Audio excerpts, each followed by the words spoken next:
Muito bem, voltamos a falar direto da página do Jornal Visão Espírita no YouTube e no Facebook para mais uma gota de Espiritismo, mais uma gota de O Livro dos Espíritos. Vamos iniciar o capítulo 10º do livro terceiro. Capítulo 10º, Lei de Liberdade. Lei de Liberdade, que é a nona lei divina natural que Kardec dividiu em 10 pedaços, né? Nós já estudamos lei da adoração, lei do trabalho, lei de reprodução, lei de conservação, lei de destruição, lei de sociedade, lei de progresso, lei de igualdade. Agora vamos estudar a lei de liberdade, que é a nona etapa, e depois vamos estudar a lei de justiça, amor e caridade, que é a 10ª etapa. Nós vamos estudar agora as questões 825, 826 e 827. 825, 826 e 827, liberdade natural. A gente vai discorrer sobre escravidão nesse capítulo também, mais para frente, tá bom? Então vamos lá. Capítulo 10º, Lei da Liberdade, liberdade natural. Questão 825. Há no mundo posições em que o homem pode gabar-se de gozar de uma liberdade absoluta? Resposta: não, porque todos vós tendes necessidades uns dos outros, tanto os pequenos como os grandes. Olha, psicologicamente a gente estuda muito sobre isso, sobre liberdade.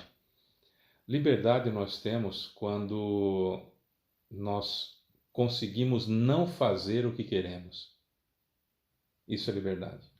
Parece estranho. Mas na realidade a liberdade não é eu fazer o que eu quero. Fazer o que eu quero é esse querer, ele pode ser induzido por alguém. Nós vivemos num mundo em que todo mês tem algo que querem fazer com que nós comemoremos, que querem fazer com que nós sigamos um roteiro, né? É o Carnaval, depois já é a Páscoa, depois da Páscoa tem Dia dos Namorados, tem Festa Junina, depois tem, antes disso, né, tem, vamos pela ordem, Carnaval, depois tem Páscoa, depois tem Dia das Mães, depois tem Dia dos Namorados, depois tem Festa Junina, depois tem Dia dos Pais, depois tem Dia das Crianças, depois tem Black Friday e depois tem Natal e Ano Novo e Carnaval. Enfim, isso para citar alguns, né?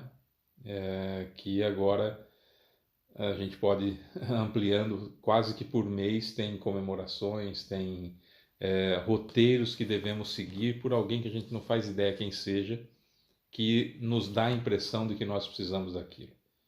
Vivemos a era do marketing pessoal e a era do marketing que nos impulsiona a fazer certas coisas. Então a liberdade ela existe quando eu não faço o que eu quero, quando eu tenho liberdade para não fazer o que eu quero, para não fazer o que eu gostaria, para fazer ou não fazer aquilo que é certo, porque aquilo que é fácil qualquer um faz, né? Então quem tem a verdadeira liberdade é quem consegue fazer o certo, né? Então reconhece-se o verdadeiro espírita por sua liberdade, ou seja, por sua transformação moral e esforços para domar suas más inclinações. Isso é liberdade.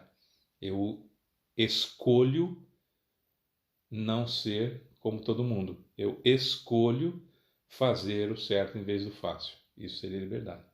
Então, há no mundo liberdade absoluta? Não. Porque todos estamos compelidos a alguma coisa pelos débitos que nós contraímos no passado, basicamente. 826. Em que condições o homem poderia gozar de uma liberdade absoluta? Resposta: como o eremita num deserto. Desde que dois homens estejam juntos, há entre eles direitos a serem respeitados e, consequentemente, não mais terão liberdade absoluta. Em convivendo com alguém, não dá para eu fazer exatamente aquilo que eu quero e ter uma liberdade absoluta, porque preciso estar em contato. O eremita no deserto, ele está lá. Ainda assim, não seria uma liberdade absoluta, porque necessitaria de ajuda. Se nós analisarmos pelo plano espiritual, ainda assim precisaria de ajuda. O ser humano não foi feito, o princípio inteligente é mais complexo que isso. O princípio inteligente que deu origem ao ser humano, o princípio inteligente não foi feito para viver sozinho, para ter essa liberdade absoluta. porque estar em contato com alguém implica deveres, né? E o princípio inteligente, quando ele foi criado, ele já foi posto junto com o fluido vital, já misturado, perdão, com o fluido cósmico universal, já foi colocado para formar elementos, para formar no reino mineral a aglutinação, para aprender a aglutinação para formar alguma coisa. Eu tenho que juntar-me a outros princípios inteligentes para gerar uma molécula, por exemplo, né? Então, a chamada liberdade absoluta, ela vai existir para o ser extremamente egoísta que vive numa situação que não tem contato com outras pessoas. A partir do momento que eu tenho contato com alguém, implica deveres, e aí já não tenho mais a liberdade absoluta, só a liberdade relativa. 827. A obrigação de respeitar os direitos alheios tira do homem o direito de ser senhor de si mesmo?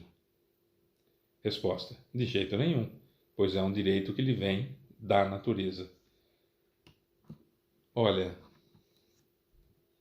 nós só vamos poder considerar que alguém é evoluído, espiritualmente falando, moralmente falando, quando uma das suas principais preocupações é respeito ao outro ser humano.